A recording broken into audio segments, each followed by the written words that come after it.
Peggy 18.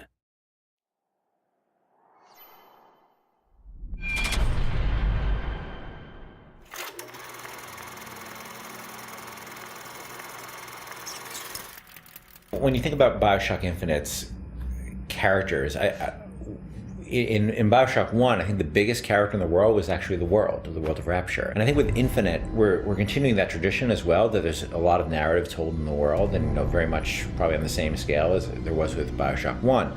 But we also saw an opportunity to bring the dynamic element of storytelling to the characters. And our challenge of course, is that we don't have a very presentational medium. I mean, you think about storytelling in a lot of games, you're thinking about going to a cutscene or being locked into place, and that's not something we really like to do. And so we created this character and named two characters, Booker and Elizabeth. One who's a character you inhabit, and the other one is a character that the AI inhabits. Back there at the shop, what you asked me to do. Let's not discuss it. No, what did that thing do to you? If he were to take me back, that's death, Mr. DeWitt. Or something so like it, I cannot tell the difference. Booker is, I think you're gonna see him be multi-dimensional throughout the game. Starts off very, very simple, and if you know history at all, he's a former Pinkerton agent, which those were bad guys. Bad guys feared the Pinkertons. And the fact that he was kicked out of the Pinkerton agency should kind of give you a little bit of insight into what kind of guy he is. He's seen a lot, he's done a lot. He's got a lot to make penance for.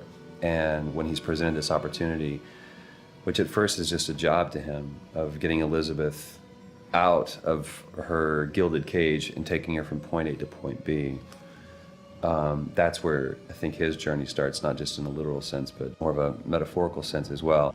Looks as if some desperate fella called this place home. What does that make us? Liz is interesting because she is really coming of age in this story, and she's figuring out what kind of woman she wants to be, kind of getting out of that little girl thing, which has been, even though she's a little bit older, I think being held captive, I mean, I would assume her whole life, or however long Ken decides, she's been held captive by Songbird. That's kind of halted her growth in terms of defining her independence. So she's figuring that out, and she's very sweet, very compassionate, and also very headstrong, which I like that about her. He's in pain. Not for long. I need you to step back. Wait, there's a tear. See, right here. Elizabeth, it's just an animal. I can control it this time. It is too powerful. You won't be able to stop it. I wasn't asking for permission. In terms of what I look for in a voice actor, I look for somebody who can inhabit the role. And sometimes they'll bring something to the role that I had no idea, and I'll change the role.